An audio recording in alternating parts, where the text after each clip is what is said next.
Dey Show, the billionaire with blood on his hands. Long before people across Enugu State whispered his name with fear and awe, before the bulletproof convoys and camera flashes, before the bundles of dollars rained on dance floors and his face appeared on every blog, Ezeani was just a hungry boy from Eziagu. His father died poor, a worn-out palm wine tapper who left behind nothing but debt and shame.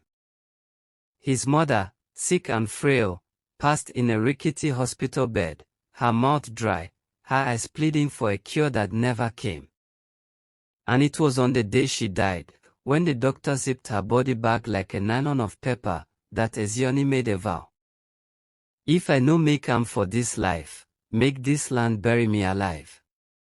Nobody took that vow seriously. Just the angry words of a boy who had seen too much sorrow, they thought. But the land did. It listened. Ezeani started his hustle with a boy called Somto, his childhood friend and roommate. They sold fairly used phones in a beat market, danced around scam calls, petty fraud, fake receipts, just to see 1,000 naira.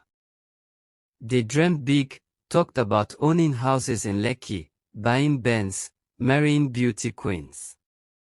But while Somto dreamt, Ezeani plotted. One night, after counting the day's earnings, just 4,800 Nigerian nairas, Somto leaned close and said, "There's someone you need to meet." That someone was Chief Manifo, a man wrapped in silence and power.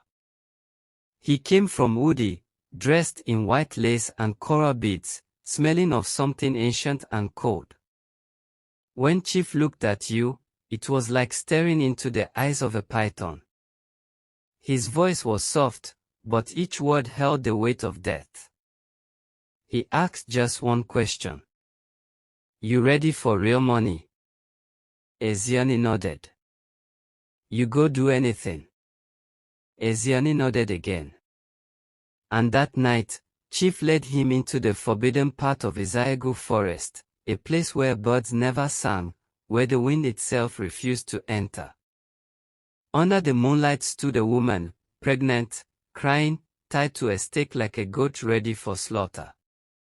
Her eyes met Ezeani's, begging. But Chief's voice cut through the forest like a knife.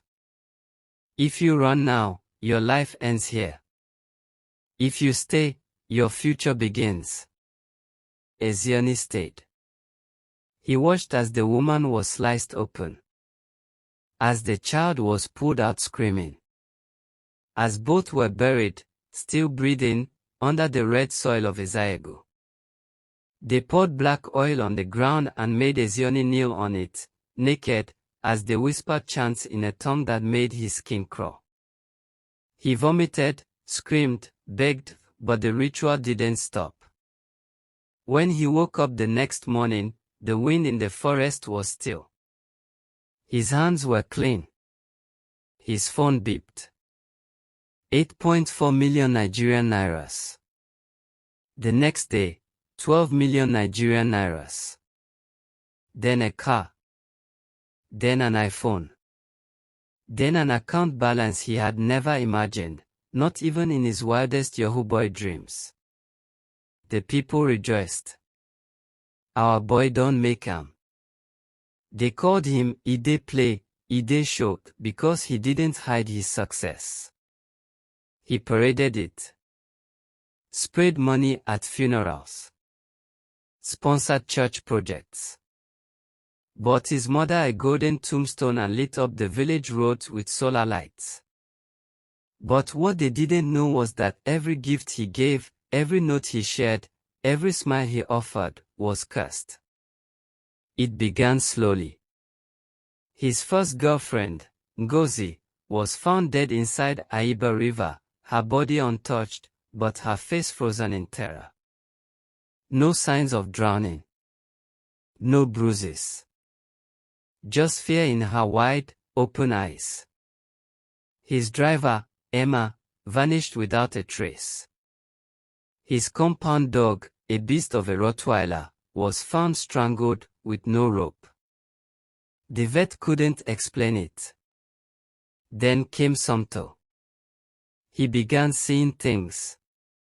Shadows moving in mirrors. Voices whispering at midnight. One night, Somto burst into Eziani's mansion in Eziagu, eyes red, body shaking. Dem dey follow me, bro. I dey see blood for my dreams. I dey hear that woman cry. That woman wey una killed that night. Eziani laughed it off. Gave him food. Wine. Told him to rest. By morning, Somto was hanging from the mango tree behind the house. No chair. No rope. No explanation. The police said suicide. But the villagers knew. That was the third soul. The spirits had started collecting their debt. From that day, Eziani changed. He wore white all the time. Slept with a machete. Covered his mirrors. Burned incense. Hid no staff. Fired his cook after he heard her humming a lullaby, one he had heard during the first ritual. A lullaby the dead woman had whispered through bleeding lips. He stopped attending parties. His mansion became a tomb, cold, dark, filled with strange symbols and curry-filled pots.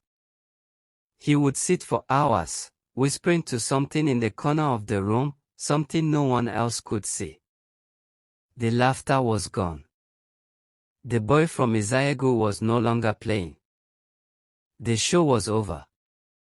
But the spirits went. Chief Manifo came back. Older now, sicker, coughing blood. You must feed them again, he whispered. They are not satisfied. Eziani stared at him. Feed who? Twins, Chief said. One must die. The other must watch. And so, 2 boys went missing from the village. Brothers. Orphans. One returned days later, mute, staring into space, never speaking again. The other was buried beneath the same tree as the woman and her child. That was the final offering. But it wasn't enough. One night, the villagers heard music coming from the forest, drums, voices, chants, the cry of a baby and the scream of a woman, all weaving into the same terrible song.